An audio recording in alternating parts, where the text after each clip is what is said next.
Good morning everyone. मैं हिमांशु कौशल, आपका साथी, आपका मित्र।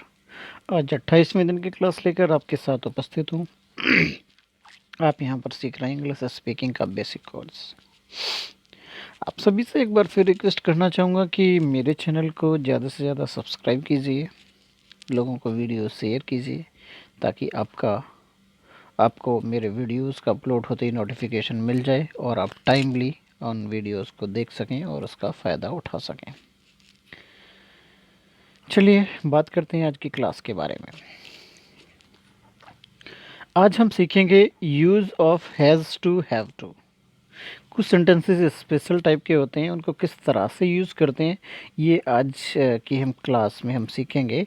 यूज़ ऑफ हैव टू और हैज़ टू का देखिए, जैसे कि मुझे कहना है कि मुझे जाना था, मुझे खाना, मुझे जाना है, मुझे खेलना है, मुझे पीना है। कुछ इस तरह के वाक्य होते हैं कि बहुत देखिए, इनकी जो हिंदी अगर पहचान की बात करें, ना है, नी है, ने है, पढ़ता है, पढ़ती है, पढ़ते हैं।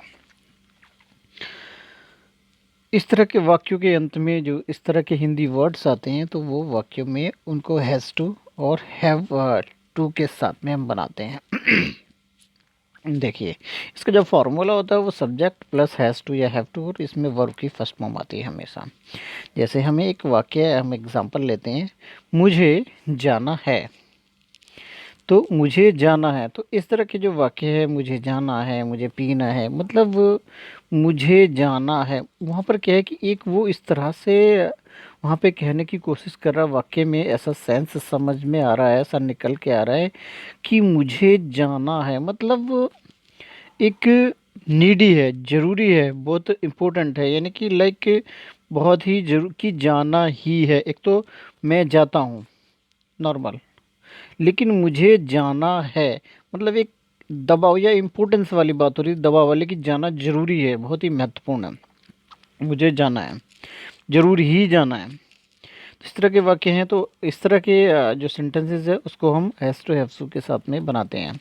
तो मुझे जाना है, आई हैव टू गो। उसे खेलना है, ही हैज़ टू प्ले। तो आई के साथ में हैव टू, ही के साथ में हैज़ टू हैव टू। ये चीज़ें आई ही के साथ में, किसके साथ में, ये मैं लास्ट की क्लासेस में आपको सिखा चुका हूँ, किसके साथ में हैज़ टू आएगा, किसके साथ में हैव टू आएगा। सेम एज़ जिसके साथ में हैज़ और हैव आता है जिन कर्ताओं के साथ में, उसी के साथ में सेम यहाँ पर भी होगा, केवल एक टू यहाँ पर ऐड किया हुआ है। चलिए, दूसरा क्या है कि हैज़ टू हैव टू के बाद में एक अगर पास्ट में यही बात कही जाए, तो यहाँ पर हम यूज़ करेंगे हैड टू का।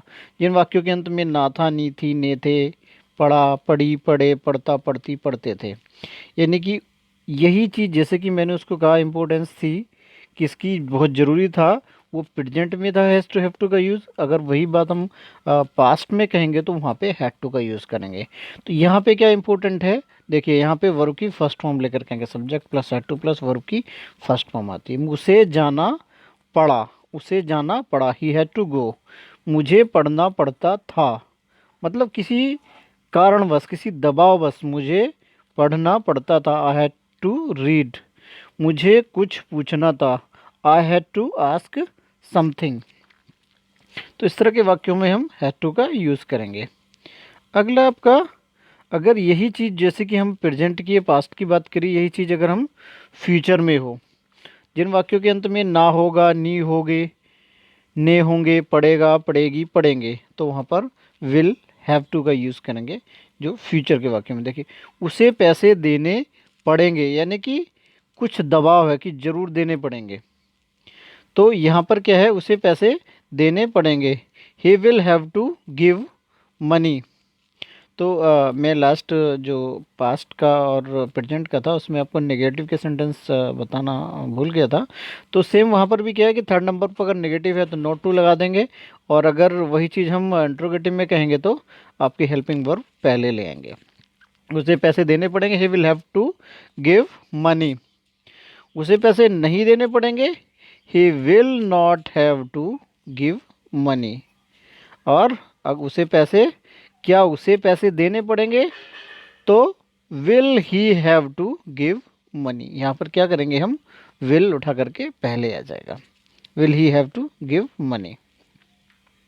चलिए यहाँ पर मैंने आपको कुछ आपकी एक्सरसाइज मैंने आपको दी है ताकि आप घर बैठ करके अपनी प्रैक्टिस कर सकें। इसके अलावा और भी बहुत सारे, ज़्यादा नहीं, मैं 200-300 सेंटेंसेस, 100 हैज़ टू के, 100 हैव टू के, 100 हैड टू के और 100 विल हैव के, इतने सेंटेंसेस आप बना ले लिए, काफ़ी हैं। यहाँ पर प्रैक्टिस करिए।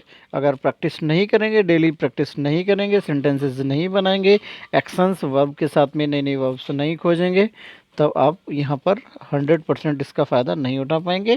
कल फिर आप कहेंगे कि इंग्लिश तो बोलनी आ ही नहीं रही है। तो जब तक आप प्रैक्टिस नहीं करेंगे, वर्कआउट नहीं करेंगे, होमवर्क नहीं करेंगे, तब तक आप इसका फ़ायदा पूर्ण रूप से नहीं उठा पाएंगे। अगर हाँ आपको कहीं दिक्कत आ रही है, कैसे प्रैक्टिस करें, होमवर्क करने में कुछ दिक्कतें आ रही हैं, तो you can connect with me. आप मुझे कमेंट बॉक्स में मैसेज छोड़ सकते हैं, आप मेरे से डायरेक्टली जुड़ सकते हैं। मैं वहाँ पे आपको आंसर दे दूंगा, या फिर आप मेरे से डायरेक्टली जुड़ना चाहते हैं, मैं वहाँ पे आपका नंबर शेयर कर दूंगा और आप मेरे कांटेक्ट कर सकते हैं, सीख सकते हैं। चलिए, कल तक की क्लास के लिए